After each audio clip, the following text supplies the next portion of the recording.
ሰላም ጤና ይስጥልን እንደምን አላችሁ ተመልካቾቻችን። ቅዳሜ ጠዋት ፋና 90 አሁን ደግሞ ጥቂት ደቂቃዎችን ወስደን ከእንግዳ ጋር ቆይታን እናደርጋለን። ኢትዮጵያውያን አላግባባ ባሏቸው ጉዳዮች ላይ ለመምከር በጠረጴዛ ዙሪያ ከተቀመጡ ቀናቶች ተቆጥረዋል።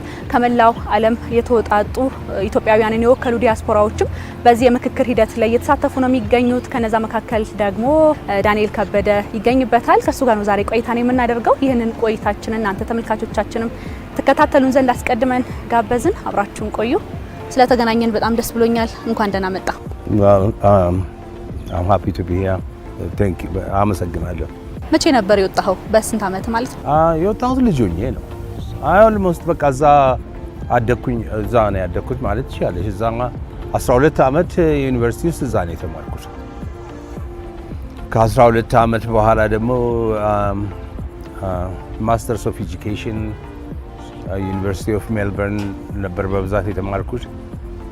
አንደር ግራጁዌት ዲግሪን የተማርኩት እዛ ነው። ሃይ ስኩል ውስጥ ገብተሽ ለማስተማር you need ማስተርስ ኦፍ ኤጁኬሽን እሱን ሰራሁኝ። ከዛ በኋላ ሃይ ስኩሎች ማስተማር ከጀመርኩኝ በኋላ ብራይብሩክ ሰከንደሪ ኮሌጅ የሚባል ኮሌጅ ሰከንደሪ ኮሌጅ ውስጥ ነበር ማስተምረው። 2 ማስተርስ ዲግሪ ሰራው ማለት ነው። እዛ አንድ አንደር ግራጁዌት እና 2 ማስተርስ እና ያው ማስተርስ ኦፍ ቲሶል እዛ እንደገና ተምሬ እንደገና ሌላ ዲሲፕሊን ጨመርኩኝ ማለት ነው ከማስተምረው ዲሲፕሊን በተጨማሪ። ስለዚህ ብዙ ጊዜም በትምህርት ነው ያሳለፍኩት።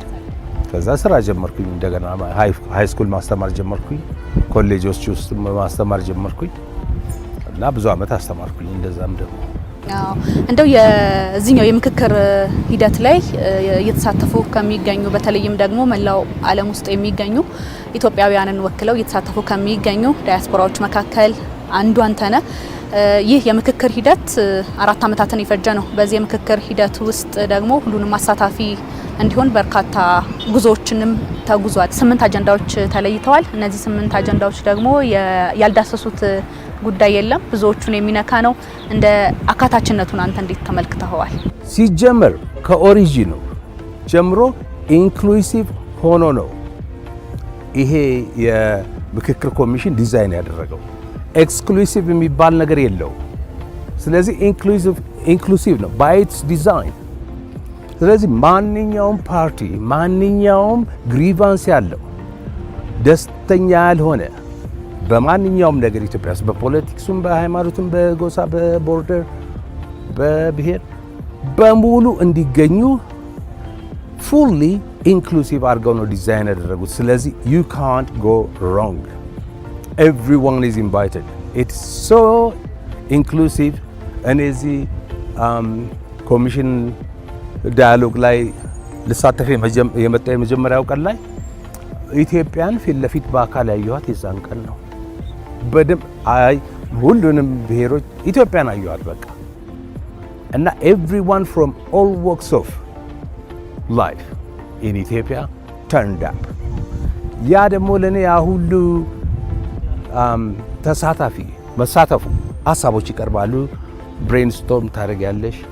በየሳምንቱ በየፌዙ ፕሮግሬሲቭሊ ነው ዴቨሎፕ የሚያደርጉት ኔጎሲዬሽኖቹ። ሁሉም ተሳትፏል እና ኢንክሉሲቭ ስለሆነ ገባሽ ሁሉም ያለውን ሀሳብ አቀረበ፣ ተወያየንበት። አሁን በዚህ ሳምንት ሌላ ፌዝ ላይ ነው ያለ ነው እና ማንም ኮምፕሌን ሊያደርግበት የሚችል እንግዲህ ሁሉም ተጋብዟል። የመምጣት እንግዲህ ሪስፖንሲቢሊቲው የራሳቸው ሪስፖንሲቢሊቲ ነው።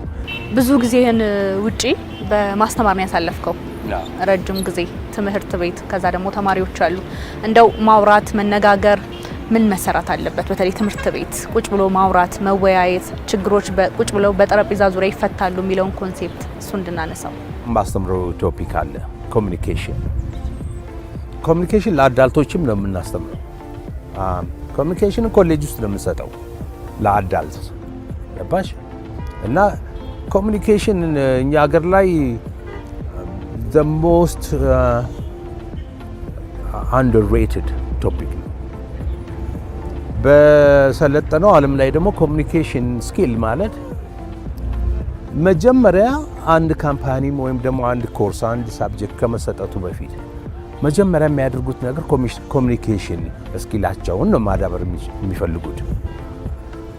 አንድ ቦታ ላይ በተለይ ፕሮጀክቶች ላይ ኮሚኒኬት ማድረግ ካልቻልሽ that project will definitely fail እና በኮሚኒኬሽን ውስጥ ምን አይነት ቶፒኮች አሉ መሰለሽ የምናስተምራቸው ማለትም እንደ ትሬኒንግ ነው ፕሮቫይድ የምናደርጋቸው።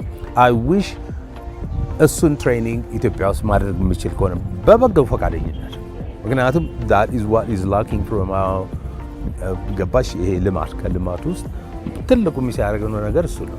እና ኮሚኒኬሽን ምን መሰለሽ እኛ የምናስተምረው የነበረው ኮሚኒኬሽን ኢን ቲም ሊደርሺፕ፣ ኮሚኒኬሽን ኢን ፕሮጀክት ማኔጅመንት፣ ኮሚኒኬሽን ኢን ዲፕሎማቲክ ኔጎሲዬሽን፣ እንደዚህ አይነት ቶፒኮች አሉ።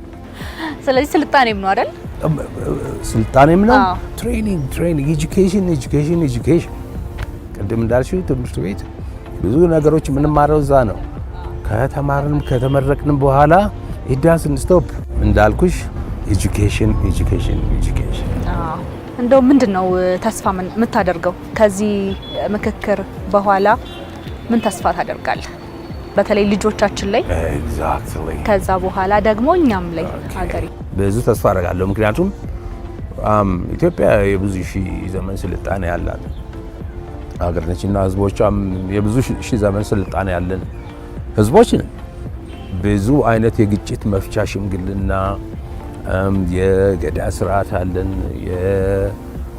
በጉራጌዎች ደግሞ ምንድን ነበር ስሙ ብዙ የሽምግልናና የግጭት መፍቻ ባህሎች አሉ። እኔ በእነሱ በጣም ነው የምኮራውም የምተማመነው።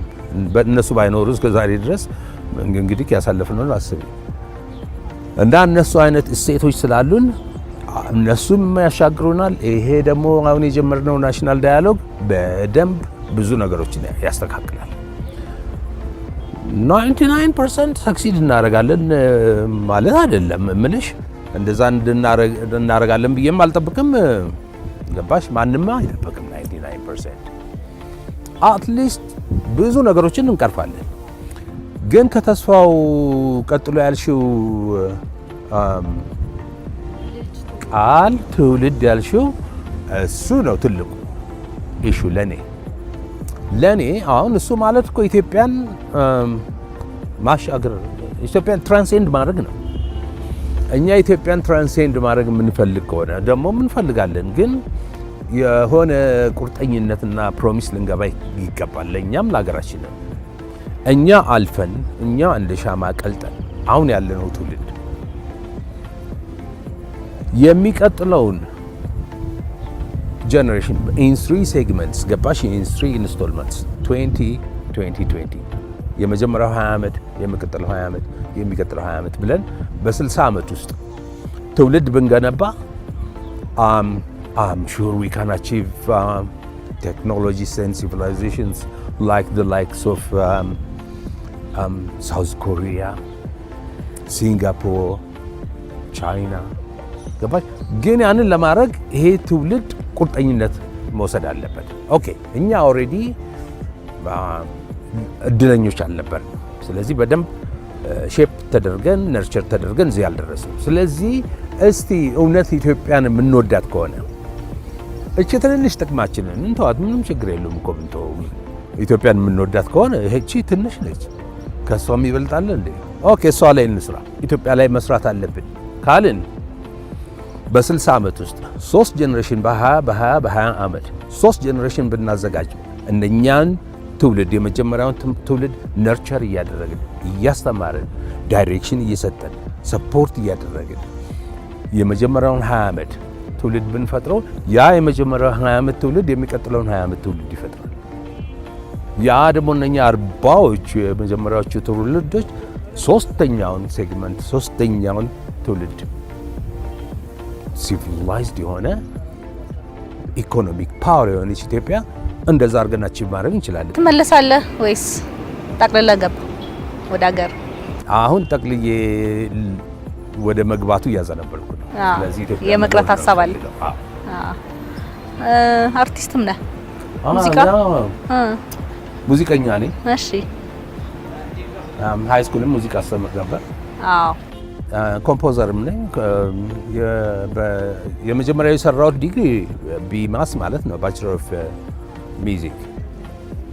ስፔሻላይዝ ያደረኩት በኮምፖዚሽን ነው፣ ፊልም ኮምፖዚሽን እና ሚውዚክ ኮምፖዚሽን ነው። እና አልበም አጥቻለሁኝ ከዚህ በፊት ዳንኤል ቱቻኔ ጃሚን ዊዝ ካሳ የሚል እና እሱን አልበም ያው እንደ ኤክስፐሪመንታል እና እንደ ሳምፕል አድርጌ ነበር የሰራሁት እና ሲያትል የኢትዮጵያውያን እንትን ነበረ ፌስቲቫል፣ እዛ ሄጄ ጀስት እንደ ሳምፕል ነው ሪሊዝ አደረኩት እዛ እና ፒፕል ላቭድ ኢት፣ ኤቭሪባዲ ላቭድ ኢት። ስለዚህ ሪዲስትሪቢዩት ማድረግ ፈለጉ ምናምን አንዳንድ ልጆች ኦኬ ይሄ ዝም ብሎ ሳምፕል ነውና በደንብ ልስራው አንዳንድ ቀን ምናምን ስል በዛ መሃል ማን ይደውላል? ፍራንሲስ ፋልሴቶ ኢትዮፒክስ ምናምን ያዘጋጁ እና ፍራንሲስ ፋልሴቶ ፈረንሳዮቹ ፍራንሲስ ፋልሴቶ ይደውልና በቃ አቧል ምን ያህል ኢምፕሬስድ እንደሆነ ምናምን ነገረኛ። ቴንክ ዩ እና ዊ ሪሊ ያንተን ሲዲ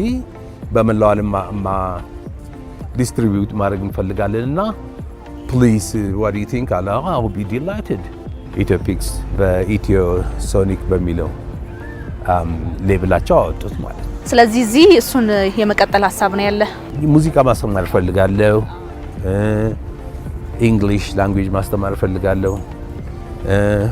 ቅድም እንዳልኩሽ ደግሞ በተለይ ለአዳልቶቹ ለፕሮፌሽናሎች ኮሚኒኬሽን ስኪልስ አይ ሪሊ ላቭ ቱ ቲች። እዚህ ስላለ ደጋግመን እናገኘሃለን ብለን ተስፋ እናደርጋለን። ስለ ጊዜ በጣም ነው የምናመሰግነው። ቴንክ ዩ ፎር ሃቪንግ ሚ። እንዴ በደንብ እንጂ እንደምንገናኝ ተስፋ አለኝ፣ እምነት አለኝ። እሺ በጣም እናመሰግናለን። ተመልካቾቻችን የቅዳሜ ጠዋት ፋና 90 የእንግዳ ሰዓታችን የተከታተላችሁትን ይመስል ነበር። ቀሪ የፋና 90 ጉዳዮች ይቀጥላሉ። በያላችሁበት መልካም ጊዜ ይሆንላችሁ።